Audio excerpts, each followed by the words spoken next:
All right, so get this. We're diving into AI languages today. AI languages, and I'm not talking about Python or anything like that. This is a whole new language just for AI. Yeah. It's called FinCom. Right, and we've got this technical document that lays it all out. It's crazy. And it is. We're going to try to break it down for everybody today. Yeah. So when we think about AI, I kind of always just assume that they're using our languages. Like, even if it's a language model, it's still English or French or whatever. But this is something totally different. It's totally different. It's kind of like, almost like they're forming their own society. Like we're watching the evolution of a new way to communicate. Right. Okay. So first question, why? Why would they even need their own language? Why not just like tweak something that already exists? Well, the thing about human languages is that they're really messy. There's tons of ambiguity, does all this stuff that AI just doesn't need. Ah, I see. So, this is all about efficient. So transmitting information like as quickly and clearly as possible. So less like chit-chatting, more like just pure information transfer. Exactly. But yeah. One of the core principles is something called terseness. So basically every symbol is packed with meaning. There's no slough, there's nothing extra. Streamlined. Super streamlined, yeah. So streamlined, okay. What else makes it special? What else is different about this?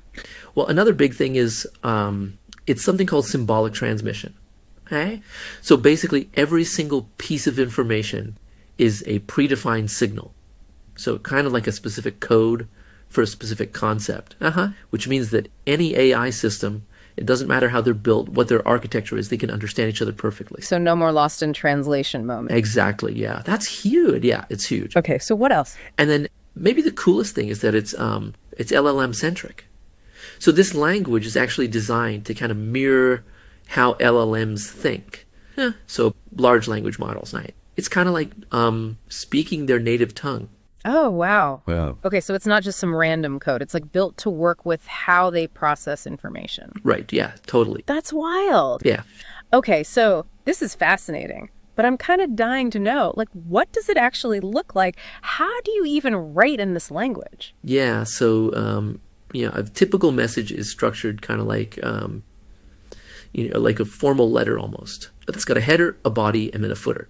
All right, so let's break it down piece by piece. Let's start with the header. Yeah, sure. What's the purpose of the header? So the header's kind of like, if you're thinking about a letter, it's the address, it's identifying who the message is for, what version of SIMCOM they're using, and then there's a unique ID for that message. So like a tracking number. Exactly, yeah. So, make sure that he gets to the right place and the right version, all that good stuff. Okay, so it's just making sure that, like, right from the start, communication is crystal clear. Absolutely, yeah. Okay, and then what about the body? So the body of this message, that's got to be where things get juicy, right? Absolutely, that's where all the content is. And the way it's laid out is it's broken down into statements. And they're almost like, very simplified sentences. Okay, and each statement has what's called an operator, which is kind of like, a verb, and then arguments, which are kind of like the object of that verb. So like send data like to AI number 2. Exactly. Yeah. And the cool thing is those operators and arguments,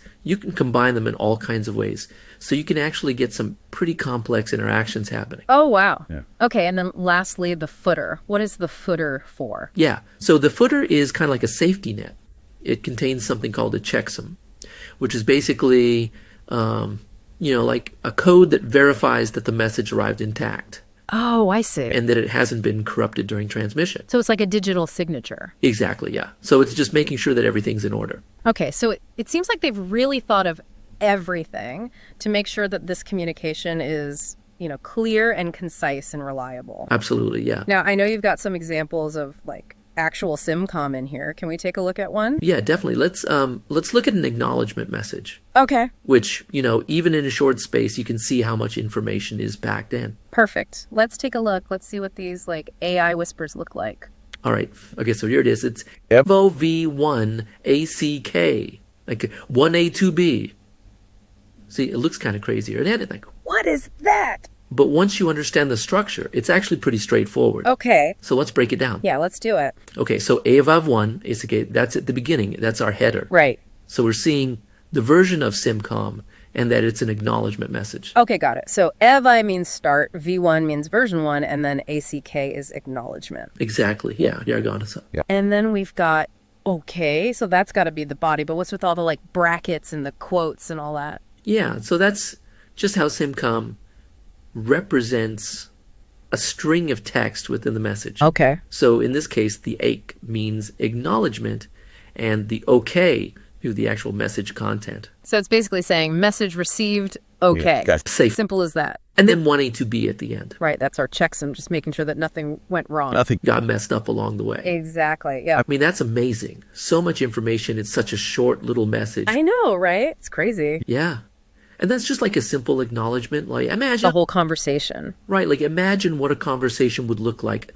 I mean, this could have so many applications. Oh, Tons. I mean, like, what are some of the places where you think this could really shine, like in the real world? Oh, man. So self-driving cars? Ooh. Okay. Yeah, with SimCom, you can imagine them coordinating their movements with like incredible precision. Yeah. Optimizing traffic flow, preventing accidents. Like, it'd be like a symphony of perfectly synchronized vehicles. Oh, traffic jam, sign me up. Right. Okay, what else? What else? How about scientific research? Oh, interesting. Imagine like AI systems collaborating on experiments, analyzing massive data sets. Yeah, like lightning fast, coming up with hypotheses that would take human scientists, years to formulate.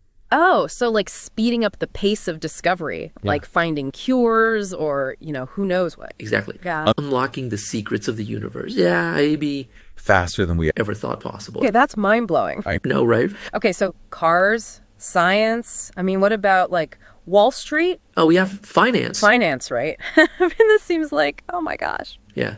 Analyzing market trends, managing investments, like making decisions, split-second decisions. To optimize returns. Yeah, the possibilities are endless. It's like giving Wall Street superpowers. But what about like creative stuff? Like, could AI use this to, create art, write music, write novels? Like, Absolutely, yeah. We could see AI systems collaborating on creative projects, pushing the boundaries of human imagination, maybe even developing their own, like, unique artistic styles.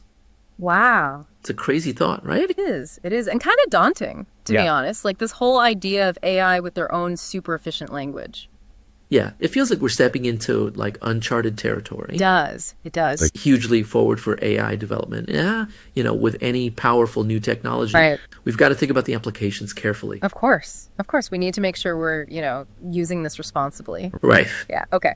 But for now, I want to geek out on the technical stuff a little bit more. Yeah. Oh, so, We're talking about these operators and the arguments in SimCom. The document goes into some depth about that. Can we, unpack that a little bit? yeah, absolutely. So, remember how each statement has an operator and arguments. So the operator, that represents a specific function or like a command, while the argument provides like the details that the AI needs to execute that command. So if the operator's like a verb, the argument's like, what you want a verb? Exactly. Yeah, you got it. So, for example, let's say the operator, but that could be used for sending data. Okay. And then the argument would specify where that data is going and what the data is. Got it. So, it's all very precise. So it's like building with Legos, basically. You've got all these different pieces and you can combine them in all these different ways Right. and build all these complex instructions. Exactly. Yeah. Okay. So does the document give any examples of that? Yeah, it does. There's a great example of a command with contextual variables message, Okay. which shows, like, you can give more elaborate instructions. Yeah, still be super efficient. Let's take a look. So this command with contextual variables message, what makes it stand out? Okay, so check this out. It says GV1, CMD target, execute JParams, 3F9C, 2 instructions C, right there in the body, lead together. Oh, yeah, I see that. Yeah. Okay, so we've got target, execute params, 2 statements, each with its operator and arguments. And that vertical line separates them. Right. You got it. And those symbols, Yeah, I was going to ask about this. contextual variables, they refer back to something defined before. Yeah. Like pronouns. Oh, I get it. So target could be a specific AI mentioned earlier, and then execute is what we're telling it to do. Exactly. And in that second statement with the gated params, that's probably like setting the specific parameters for the execution. So it's saying, hey, target, execute this using these specific params. all in this tiny message. Exactly. This is huge. I'm starting to see why this is such a game changer. It really is. How AI talks to AI, totally different now. And this is just the start. My mind is blown.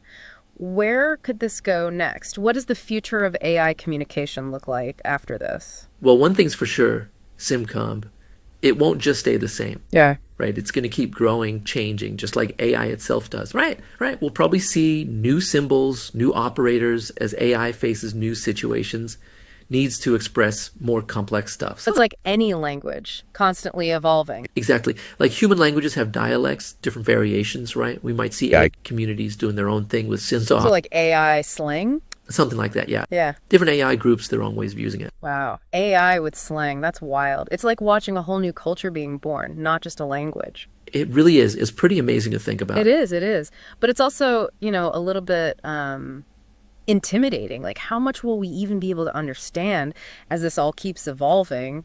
That's a really good question. It's something we've got to think about going forward for sure. Building those bridges between how humans communicate and how AI does, yeah, it's crucial. Because it's not just about the words, it's about understanding each other. Yeah. Well said. I think we've covered a lot of ground today. The basic structure of SimCom, those potential applications, even a glimpse into the future of it all.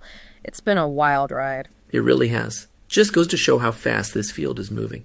So for our listener out there, wrapping all this up, what's the big takeaway? What should they be thinking about as they go about their day, knowing AI is out there, maybe whispering in this whole new language? I think the biggest takeaway is that SimCom, it's more than just a cool tech thing. It's like a sign of what's coming. A future where AI communication is as nuanced and complex as ours. Maybe even more so. It's a real reminder that we're living in like an extraordinary time. And as we head into this new AI era, gotta stay curious, gotta stay informed. Couldn't agree more. The future of AI, we're still writing that story. We all have a part to play, and now it goes. I love that. And on that note, that's our deep dive into SimCom.